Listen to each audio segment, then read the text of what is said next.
So, heute wieder ein Halter für Makita-Zubehör oder für diese Makita-Akkus. Und da habe ich schon mal mir hier das Blechteil rausgeschnitten. Das Ganze sieht dann, wenn es fertig ist, so ähnlich aus wie das hier. Also einfach so ein Halter für 5 Makita-Akkus, die man einfach so oben schräg einstecken kann.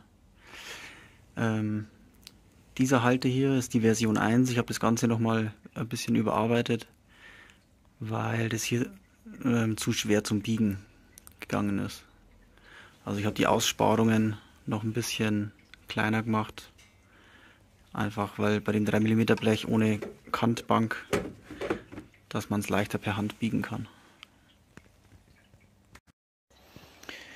Ja, und wie schon gesagt, ich habe das Teil hier jetzt schon mal rausgeschnitten aus einfach einem alten rostigen Stück Blech, weil für so einen Halter, da war es mir jetzt egal, ob der ja schön aussieht oder nicht so schön aussieht. Ich werde das Ganze dann, wenn es fertig ist, noch Sandstrahlen und Pulver beschichten. Dann fällt es eh nicht mehr so auf. Ja, das ist jetzt die Unterseite, das sieht man schon, da hängt noch die Schlacke dran an den Schnittkanten. Und ja, die Oberseite ist eigentlich relativ schön geworden vom Schnittbild. Ja, ich werde jetzt mal die Schlacke wegmachen, das Ganze ein bisschen entgraten und dann mit dem Biegen weitermachen. Okay, die Schlacke ist jetzt weg und leicht entgratet habe ich es. Und jetzt werde ich mir das ganze Teil einfach mit so einem Flachstahl hier so herspannen, mit Schraubzwingen. Also eben hier an diesen oberen Kanten jeweils.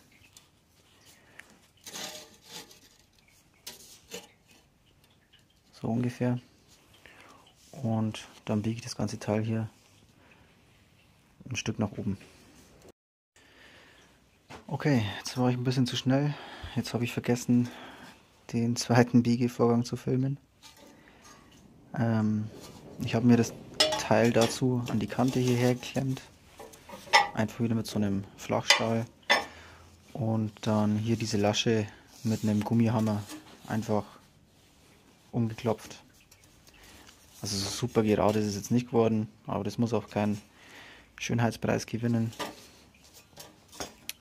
Genau, und diese vordere Seite einfach nach Gefühl oder nach Belieben umbiegen.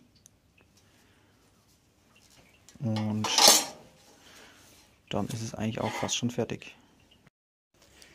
Gut, ich habe das Teil jetzt noch beschichtet und jetzt wäre es auch fertig. Und ich kann es Ihnen kurz zeigen.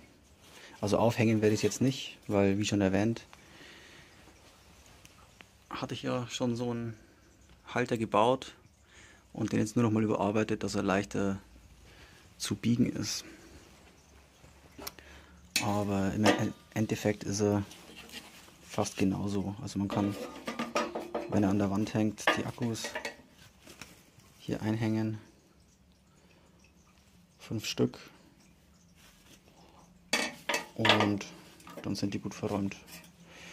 Die DXF-Datei stelle ich wieder zum Download bereit in der Videobeschreibung. Und wer es nachbauen will, viel Spaß!